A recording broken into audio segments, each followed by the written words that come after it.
To talk more about this, we're now joined by Senior Research Fellow and Director at Africa-Asia Dialogues, Thembisa Fakude. Mr. Fakude, very good evening to you.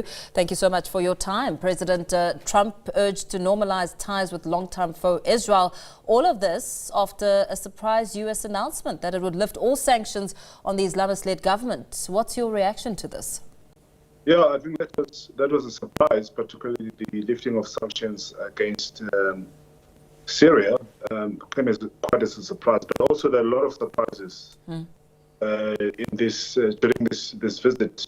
The fact that Trump has also indicated that he's willing to make a deal with Iran, that in itself was also a surprise. But of course, the muted messaging that everybody else is expecting was on Gaza. One would have expected that there would have been a much more amplified position on Gaza, particularly the ceasefire, but you've seen yesterday in Riyadh and today in Doha, that has been a very muted point. We've just had these blanket statements about the suffering of people of Gaza and how that must stop, but we haven't had any details. And one hopes, of course, that perhaps there's something cooking somewhere in Doha, because Steve Witkoff is there with the main special envoy of Trump now on everything, because he's also involved in Ukraine. So it's an interesting trip, but it's all dominated by business. It's economics all the way. We've seen even members who've joined Trump from his cabinet, including Elon Musk. Yeah. They've traveled to Saudi Arabia further to go and further their interest in terms of business. As you talk business, we know that Trump received a lavish welcome and announced a $200 billion deal for Qatar to purchase 160 jets from U.S. airplane manufacturer Boeing. And ahead of this trip, Trump had said that he planned to accept a plane from Qatar to be used as Air Force One. Surely this now raises legal, ethical, and even security concerns. Yes, indeed. But also, this is Boeing that has been going through a lot of difficulties because of the number of air crashes that we've seen over the years from the Boeing planes. So Qatar is now going to be joining in and trying to help boost the business of Boeing, which has been suffering over the years. That's the first point. Regarding the gift that Qatar is supposedly supposed to give to Donald Trump, the Qataris have said there are discussions, but there hasn't been any. They've issued a statement that there are discussions, but there hasn't been any confirmation whether that's going to happen. But we see a lot of backlash from the United States, particularly from the Democrats who are accusing Donald Trump of acting unethical in terms of him wanting to accept this gift from the Qataris. As we talk about that gift, Trump has been asked a lot of questions on it, and he said why wouldn't he accept the gift? And of course, it's an important question as we look to what could potentially be behind the donation. I mean, we've always got to ask why and what's in it for the donators. It's very true. I mean, I can't really understand. And I've lived and worked and studied the Qatar politics, including the deep pocket foreign policy. This time around, I just can't understand. My only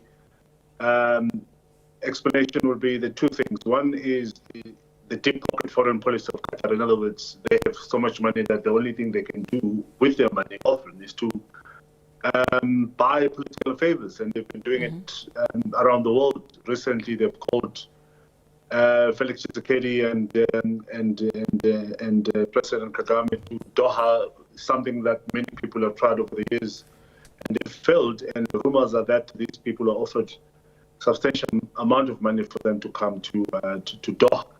But it's not the first time, by the way, that they offer such a lavish gift to a head of state. They've done that with President of Turkey, President Erdogan, also is the recipient of Qatar. But again, the other point which I think is very important is, the Arab hospitality sometimes can confuse you. So those two things, which for me, I think that's the only justification I have at the moment, nothing else. I don't think they're trying to bribe Trump in any way or form. But I think it's a combination of the deep pocket foreign policy of Qatar and the sometimes confusing Arab hospitality. Yeah.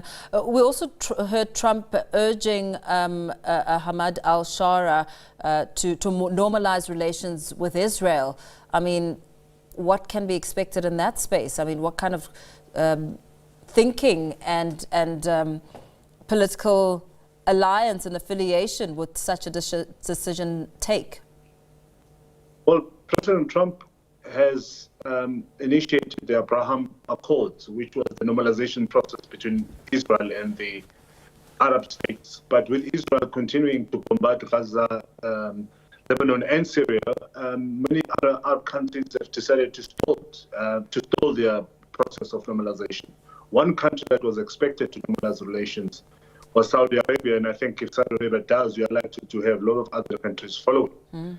But with Ahmed al-Sharaa, I doubt if that's going to happen. Syria is still at the moment being attacked. Last week there was an attack in Damascus by the Israelis, claiming that they are avenging the Druze community in Israel who had earlier on suffered from attacks supposedly coming from Syria. So I don't see Ahmed al-Sharaa or Syria normalizing relations with Israel as long as Israel continues to combat their country, Lebanon, West Bank and Gaza. And it would be a very big mistake if Ahmed al-Sharaa go ahead, especially now after the announcement that the sanctions are going to be lifted. It would be seen, or could be seen, as if it's a payback for lifting of those sanctions. That's one. Number two is, I don't think Syria should do that or could do that before Saudi Arabia. Yeah, absolutely. Thank you so much for your time. Always a pleasure. Senior Research Fellow and Director at Africa-Asia Dialogues, Thembisa Fakude.